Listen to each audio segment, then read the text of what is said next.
कर रे बाबा, मला डोकं दुखायला लागतं. आज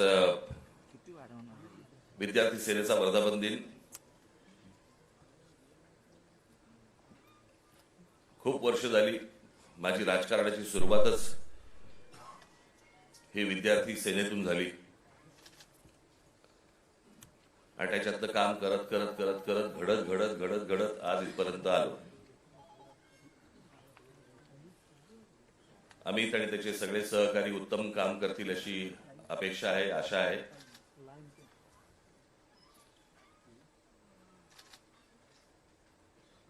आणि या सदस्य नोंदणीला देखील एक भरघोस प्रतिसाद मिळेल अशी मी अपेक्षा करतो.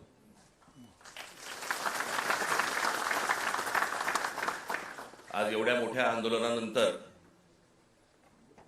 आज इतक्या लगेच विद्यार्थ्यांच्या आंदोलनानंतर लगेच इतक्या लवकर विद्यार्थी सेनेचा वर्धापन दिन आलाय.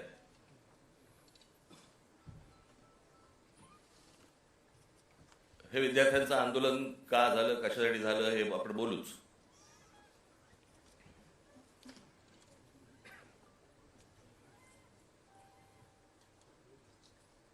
परंतु मी ज्या वेळेला कामाला सुरुवात केली त्यावेळेला काळ वेगळा होता, विषय वेगळे होते, आत्ताचे विषय वेगळे आहेत.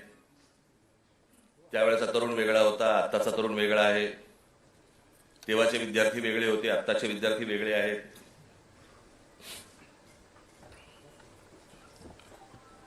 आम्ही जो काळ पाहिला तो टेलिग्राम पासून ते इंस्टाग्राम पर्यंत पाहिला.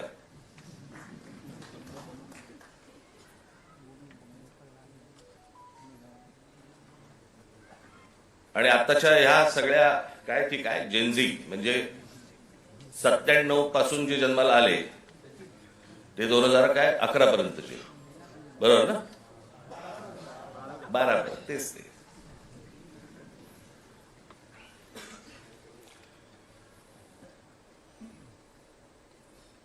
या मुलांचं म्हणणं काय, या मुलांना काय हवंय? आपण हे जेनझी करतोय. इंग्रजी बोलणारी फक्त जेनझी नसतात. माझी विद्यार्थी सेनेच्या सर्व सहकार्यांना माझी विनंती आहे, जेनझी 97 नंतर जन्माला आलेले 2011 पर्यंत 12 पर्यंतची मुलं ही महाराष्ट्राच्या ग्रामीण भागात पण आहेत.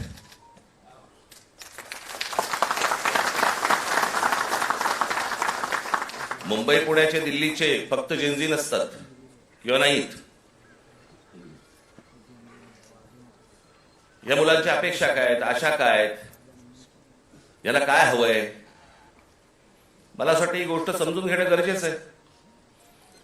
काही जुन्या ज्या काही भ्रामक कल्पना ज्या होत्या, मला असं वाटतं त्याही आता आपण सोडून दिल्या पाहिजेत.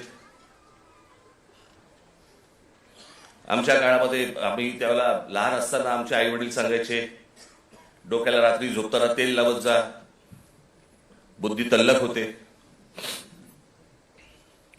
एका माणसाने आयुष्यभर केसाला तेल चोपडलं पण बुद्धी नाही आली.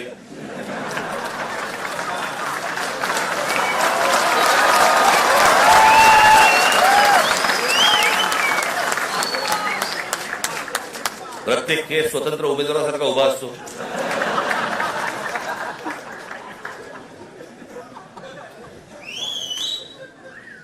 आणि हे म्हणे शिक्षण आणि तंत्रज्ञान मंत्री.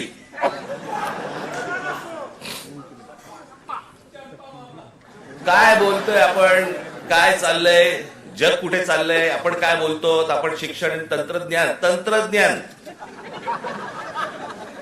त्याचा महाराष्ट्राचा मंत्री. दगडावरच्या फुटप्रिंट्स, त्यांना फिंगरप्रिंट्स म्हणायच्या होत्या,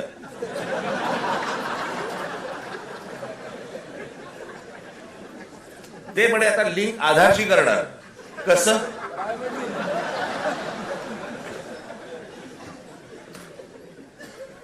मला चंद्रकांत पाटलांच्या मेंदूवरचे मला फिंगरप्रिंट्स बघायचे.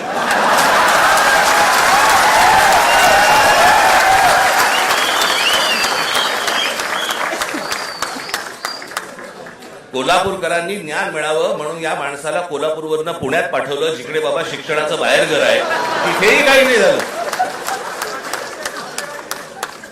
तिथेही काही नाही झालं. आता असे शिक्षण मंत्री म्हटल्यानंतर जेनझींचा पारा सणकणार की नाही सणकणार, चढणार की नाही चढणार, की ही अशी माणसं आमच्या नशिबी आणून तुम्ही ठेवली आहे.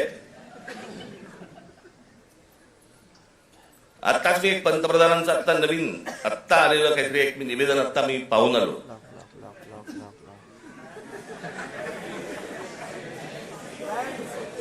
ज्यात त्यांनी असं सांगितलेलं आहे की ज्या प्रकारचे व्हिडिओज आणि ज्या प्रकारची भाषा वापरली गेली ती अयोग्य आहे. मला मान्य आहे.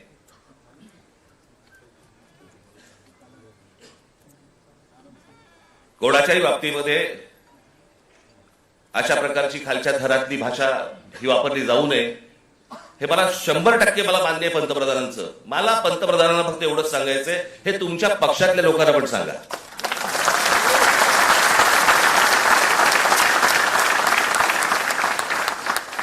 महात्मा गांधींपासून जवाहरलाल नेहरूंपासून इंदिरा गांधींपासून आतापर्यंत सगळ्यांपर्यंत आमच्यापर्यंत ज्या प्रकारची तुमची ट्रोलची जी काही टीम प्रत्येक राज्यांमध्ये जी बसवलेली आहेत, लोक बसवलेली आहेत, ते कोणत्या भाषेमध्ये आणि कोणत्या गोष्टी करत असतात मी पाहत नाही. मला ज्या गोष्टी कानावरती येतात, आज अनेक कलाकार आहेत महाराष्ट्रामधले, अनेक कलाकार आहेत, ते म्हणतात बाबा बोलायलाच नको, काही लिहायलाच नको, इतक्या शिव्या पडतात, इतक्या गोष्टी होतात. ही यांचीच माणसं भरलेली आहेत. मला असं वाटतं पंतप्रधानांनी त्याही लोकांना सांगावं की त्यांनी बंद करावं म्हणून. हे गेल्या 12 वर्षातच सगळी सुरुवात झाली. भारतीय जनता पक्षाचे जी काही ट्रोलच्या टीम्स आहेत यांनी ह्या ज्या गोष्टी सुरू केल्या, याच्यातनच हे ज्याला म्हणतो ना आपण, जे तुम्ही पेराल तेच उगवेल, तेच आलं अंगावर तुमच्या. त्याच्या पंतप्रधानांनी सांगितलं की मला शिव्या दिल्या, माझ्या आईबद्दल बोलले. चुकीचंच आहे, हे मनापासून सांगतो मी, हे चुकीचंच आहे. पण माझी पंतप्रधानांना विनंती आहे, दुसऱ्यांनाही आया असतात.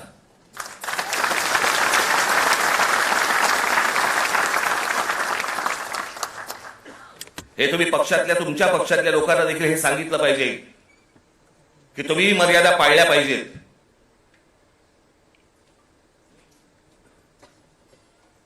आज पंतप्रधान सांगतात की मी त्या मुलांना सगळ्यांना माफ केलं, पण इतकी वर्ष 12 वर्ष तुमच्या लोकांनी जे काही केलंय त्याची माफी कोण मागणार?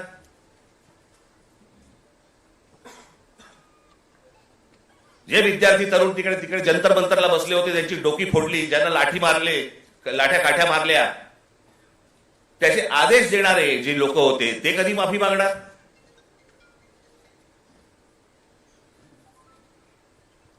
आणि मला असं वाटतं की हे मूळ हे काय झालंय, नीटची परीक्षा हे कारण आहेच, पण हे प्रत्येक ठिकाणी त्याला जे काही जो काही रिस्पॉन्स मिळाला, सगळेच काही विद्यार्थी होते, तरुण होते, अनेक जे विद्यार्थी दशेतनं बाहेर आलेले आहेत, अनेक तरुण होते, अनेक तरुणी होत्या. हे का आले रस्त्यावरती? याचं कारण सभोवतालचं वातावरण. आज अनेकांना वाटलं की हे फक्त नीटची परीक्षेचे पेपर फुटले, हे कारण होतं त्या आंदोलनाचं. पण त्या आंदोलनाने जे रौद्र स्वरूप धारण केलं त्याचं कारण हे आजूबाजूचं इतक्या वर्षांचं साचलेलं जे काही आहे ना.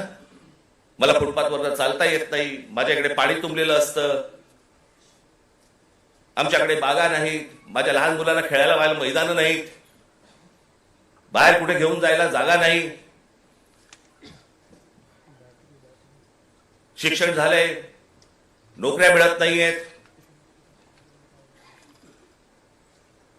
सगळ्या कंपन्या खासगी लोकांना दिल्या जात आहेत, एकाच उद्योगपतीवरती मेहरबानी सुरू आहे, त्यालाच सगळी जंगलं दिली जात आहेत, त्यालाच सगळ्या जागा दिल्या जात आहेत.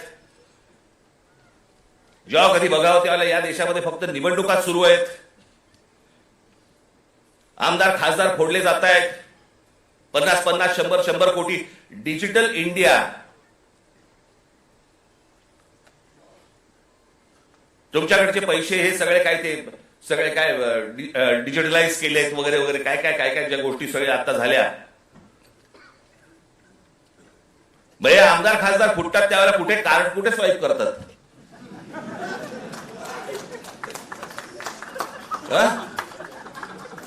उलटा उलटा कार्डसोय.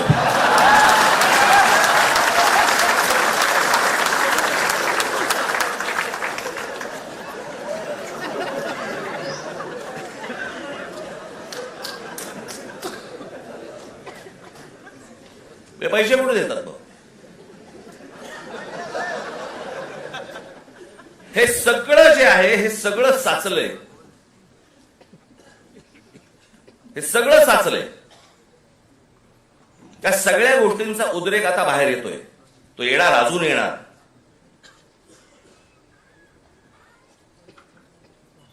हा विषय कोणाला तरी सत्तेवरनं खाली खेचणं आणि कोणाला तरी सत्तेवरती आणणं हा एवढ्यापुरता मामूली विषय नाहीये. हा देशाचा विषय आहे.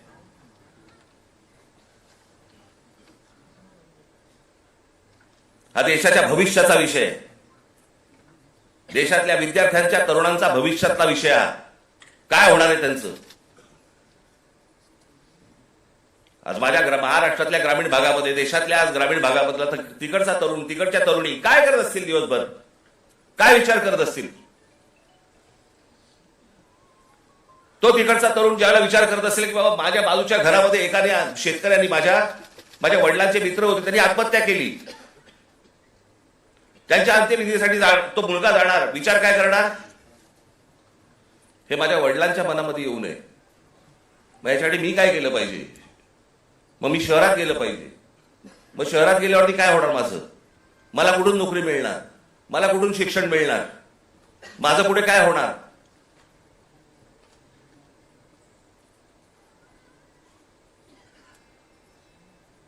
आज शहरांची परिस्थिती बघा. या सरकारने येऊन सांगितलं होतं आम्ही स्मार्ट सिटी करणार. कुठे आहेत त्या स्मार्ट सिटीज? आमच्याकडे रस्ते, पूल, जे काय ब्रिजेस जे काय बांधले जात आहेत, आपण त्याला विकास म्हणतोय. आपली शहरं ही राहण्यायोग्य आहेत का? इथपासून सगळी सुरुवात आहे ना. जर शहरातल्या लोकांना राहायला जर समजा त्रास होत असेल तर महाराष्ट्रातल्या, देशातल्या ग्रामीण भागामधून जी लोक शहरामध्ये येत आहेत, कुठे राहणार आहेत? काय होणार आहे या शहरांचं?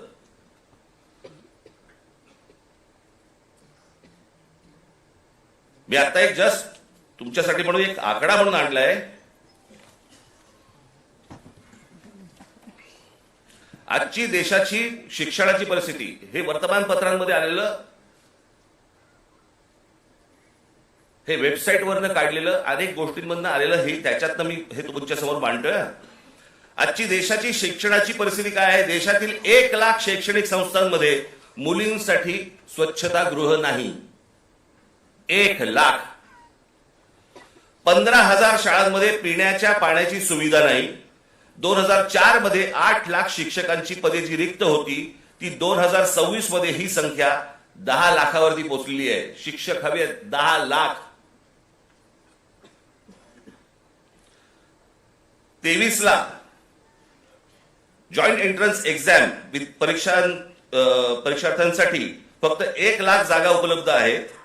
2014 मध्ये 3 लाख विद्यार्थी परदेशात शिक्षणासाठी गेले होते. 2014ला 3 लाख. तर 2026 मध्ये ही संख्या 9,10,000वरती पोहोचली. आज इतकी मुलं परदेशात जात आहेत. का परदेशात जात आहेत? मी 2014 साली मी एक डॉक्युमेंटरी केली होती, छोटीशी एक फिल्म केली होती 16 मिनिटाची. आपण जरूर बघा, युट्यूबवरती आहे.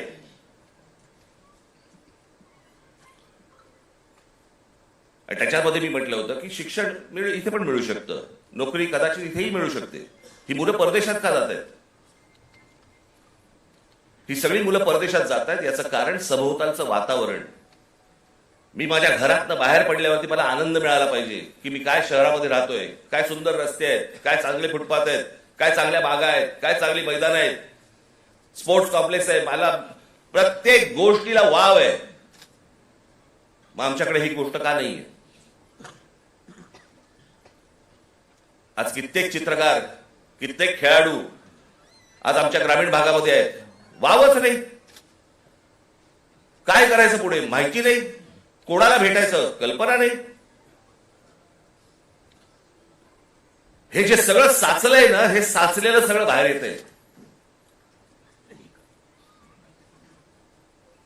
नीटचे पेपर फुटण्याचा राग आहेच, पण हे जे बाकीचं जे साचून ठेवलेलं आहे ना, त्याचं काय करणार आहात?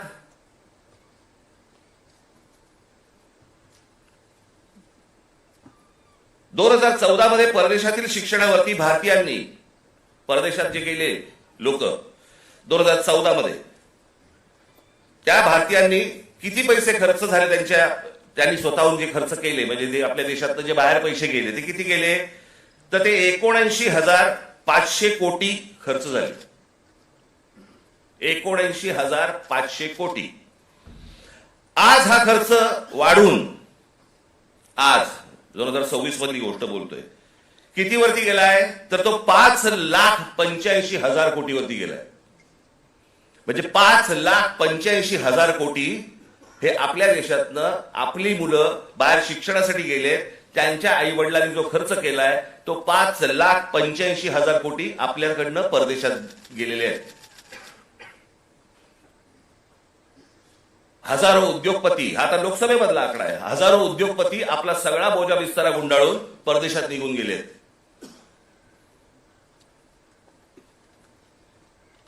अहो एवढं कशाला?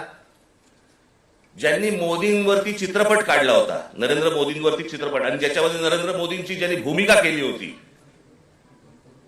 तो विवेक ओबेरॉय, तो दुबईमध्ये राहायला गेला. दुबईचा नागरिक आहे तो भारतात राहत नाही. मोदीजींनी खूप चांगलं काम केलंय, मोदीजी देशाला मोठं करतायत, मोदीजी देशामध्ये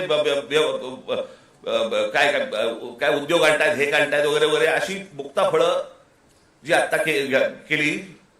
तो कोण? आर माधवन ना, तो आर माधवन. विचारा कुठे राहतो हा आर माधवन? दुबईमध्ये स्थायिक झालेला आहे.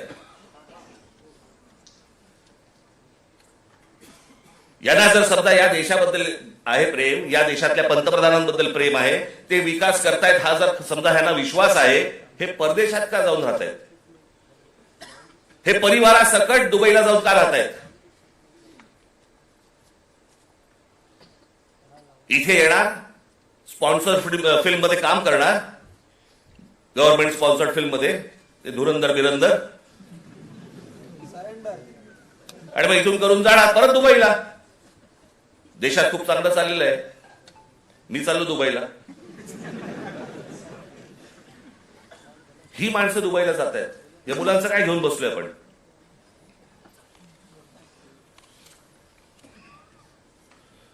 दोन 2004 मध्ये काँग्रेस सरकार ज्या वेळेला होतं त्यावेळेला शिक्षणावरती खर्च किती होता? 3.2%. आज 2026 मध्ये तो किती आहे? 2.8%. म्हणजे शिक्षणावरती जेवढा खर्च व्हायला पाहिजे, अमेरिकेमध्ये जाऊन बघा, युरोपमध्ये जाऊन बघा, शिक्षणावरती काय प्रकारचा खर्च करतायत.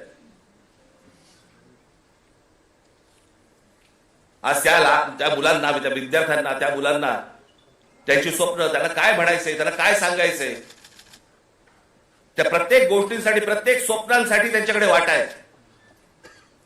आज पंतप्रधान सांगतायत, त्यांच्या निवेदनामध्ये बोललेत की ही विद्यार्थी हे सगळे जे आहेत हे चुकीच्या रस्त्यावरती भरकटलेले आहेत. चुकीच्या रस्त्यावरती. मी एक ओशोंचं एक वाक्य ऐकलं, मी वाचलं होतं ज्यावेळेला, मी त्यातलं एक वाक्य होतं ओशोंचं, फार छान वाक्य होतं. आणि त्याच्यामध्ये असं म्हणाले ते कि कौन कहता है कि इस देश का युवक गलत रास्ते पे भटक रहा है? रास्ता बनाने वालों ने ही अगर गलत रास्ता बनाया है तो युवकों को क्यों टोकते हो?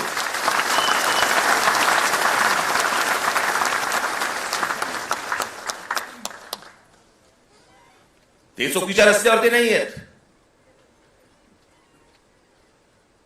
त्यांच्या आशा, अपेक्षा, महत्वाकांक्षा या सगळ्या मारल्या जात आहेत.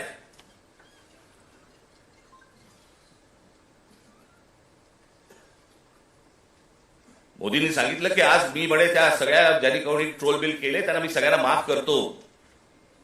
या नीटच्या परीक्षांचे पेपर फुटल्यानंतर ज्या मुलांनी आत्महत्या केल्या त्यांच्या आई वडिलांची कोण माफी मागणार?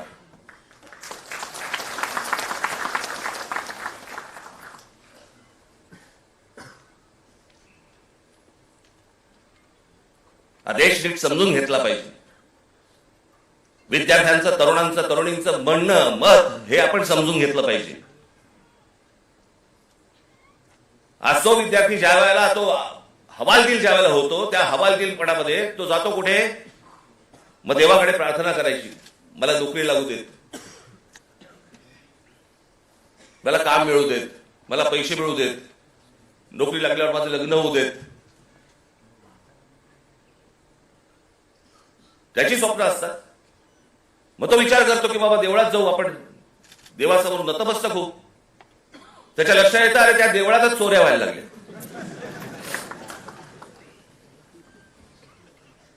देवळात चोऱ्या.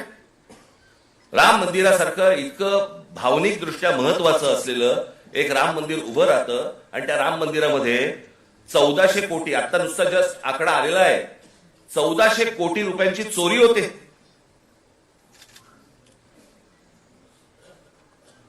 आणि याच्यावरनं सरकारमध्ये असलेले कोणीही त्याच्यावरती बोलायला तयार होत नाही. राम मंदिरावरती मतं मागताना बरोबर गेलात तुम्ही. मग ज्या वेळेला 1400 कोटी रुपयांची चोरी झाली, पंतप्रधान स्वतः एकटे गेले होते, सगळेजण बाजूला उभे होते. स्वतः एकट्याने जाऊन तिकडे जाऊन पूजा केली, प्रतिष्ठापना केली, सगळ्या गोष्टी केल्या. पंतप्रधानांनी याच्यावरती बोलायला नको राम मंदिराच्या चोरीबद्दल? का त्या अयोध्येमधनं एक खासदार निवडून नाही आला म्हणून आमचा संबंध तुटला, असं आहे?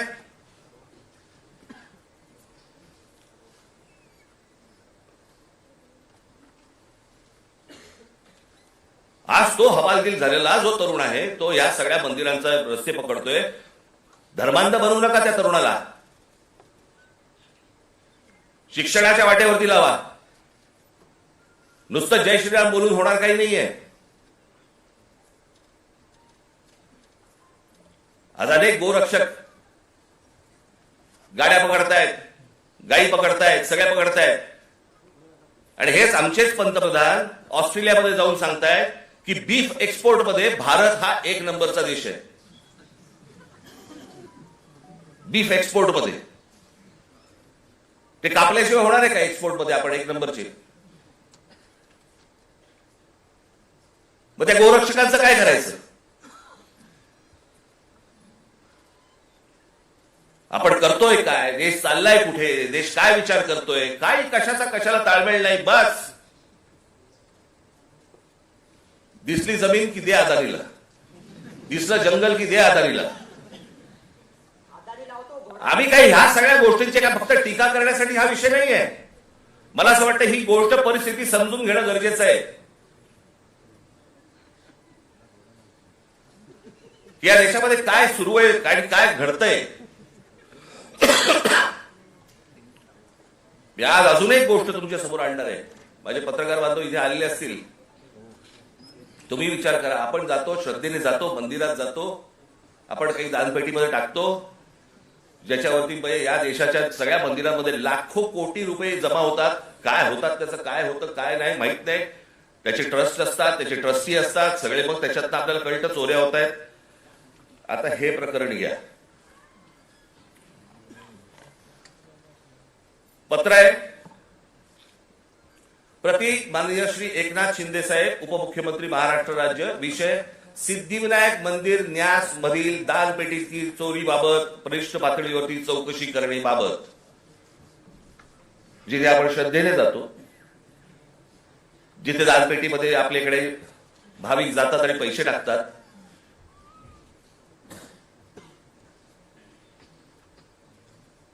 त्याचं कारण असतं ते धर्मासाठी म्हणून आपण असे टाकतो. महोदय, आम्ही स्वाक्षरी करणारे सर्व सिद्धिविनायक न्यास मंदिर प्रभादेवी मुंबई येथील विश्वस्त आहोत.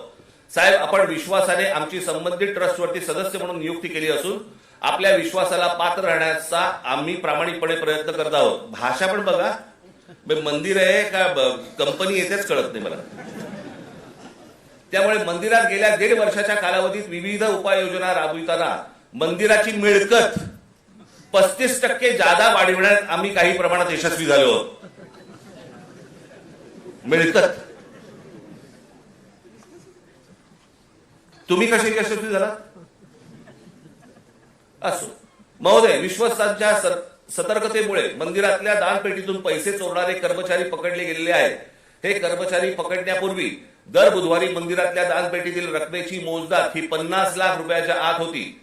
मात्र हे कर्मचारी पकडल्यानंतर गेले 3 आठवड्याची दानपेटी रक्कम ही 1.5 कोटी रुपयांच्या घरात पोहोचली आहे. याचाच अर्थ यापूर्वी दर आठवड्याला दानपेटीतील जमा होणाऱ्या काही रकमेतील काही रक्कम ही लंपास होत होती. त्यामुळे दरवर्षी सुमारे 18 कोटी रुपयांचे मंदिराचे नुकसान होत होते. याचे धागेदोरे वरिष्ठ पातळीवर आहेत असा आमचा ठाम संशय आहे. साहेब, या प्रकरणाची आपण गंभीर दखल घेऊन शासकीय पातळीवरती संबंधित प्रशासनातील वरिष्ठ अधिकाऱ्यांची चौकशी लावावी अशी आमची आपणास विनंती आहे. विश्वस्त मंडळ सिद्धिविनायक गणपती मंदिर न्यास, प्रभादेवी, मुंबई. हे सगळ्यांनी सह्या केल्या आहेत. राहुल लोंढे, भास्कर शेट्टी, महेश मुदलिया, जितेंद्र राऊत, मीना कांबळी, मनीषा तुपे, गोपाळ दळवी, सुदर्शन सांगळे, हे त्यांचं पत्र आहे.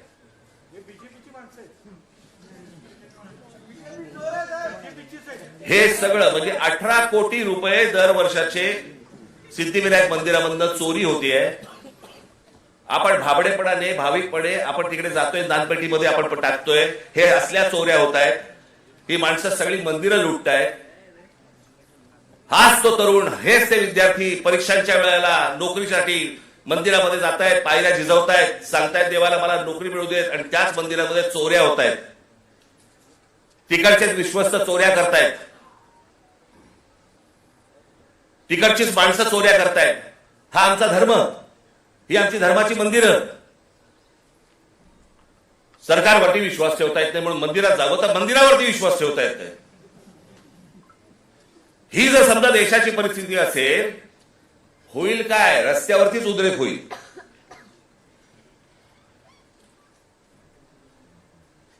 राजकारण सोडून द्या बाजूला. मला असं वाटतं या सगळ्या गोष्टींचा सामूहिक देशाचा म्हणून, राज्याचा म्हणून आपण विचार करणं गरजेचं आहे, सर्वांनी मिळून. निवडणुका येतील त्यावेळेला विचार करू वेगळा. पण आज काय परिस्थिती आहे? हे का झालं? कशामुळे झालं? हा उद्रेक का झाला? मला असं वाटतं ह्या गोष्टी समजून घ्यायला नको. अनेक बारीक त्याला लेयर्स आहेत, पापुत्रे आहेत. ते पापुत्रे चढत त्याची वडी झालेली आहे. मला असं वाटतं ही गोष्ट सरकारने समजून घेणं गरजेचं आहे. आज मनातल्या तरुणांच्या, विद्यार्थ्यांच्या आशा, आकांक्षा, महत्वाकांक्षा या मला असं वाटतं विद्यार्थी सेनेने समजून घेणं गरजेचं आहे. नोंदणी होत राहील, पण ते काय विचार करतायत मला असं वाटतं हे पाहणं गरजेचं आहे. याच्यामध्ये जर बदल झाला नाही, मी हीच गोष्ट एकदा मागे जेव्हा नीटचा पेपर फुटला होता 2016 साली, तेव्हा मी पंतप्रधानांना फोन केला होता आणि त्यांना मी सांगितलं होतं की म्हटलं हे तुम्ही स्वतः ह्याच्यामध्ये जातीने लक्ष घाला या प्रकरणामध्ये. म्हटलं देशातले शेतकरी आत्महत्या करतायत, हे मी 2016ला सांगितलं होतं. म्हटलं उद्या हे विद्यार्थी आत्महत्या करतील, आणि आज तेच घडलं. 21 विद्यार्थ्यांनी आत्महत्या केली.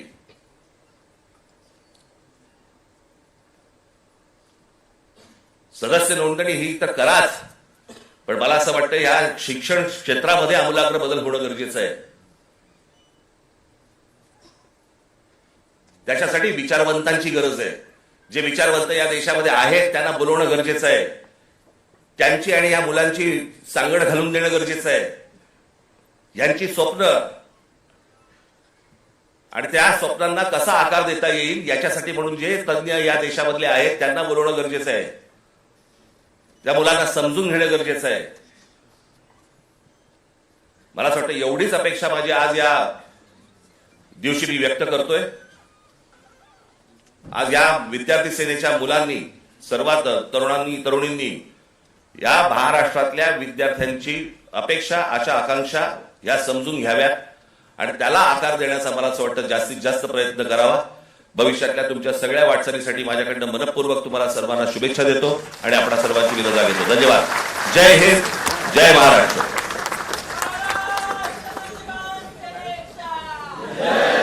त्यानंतर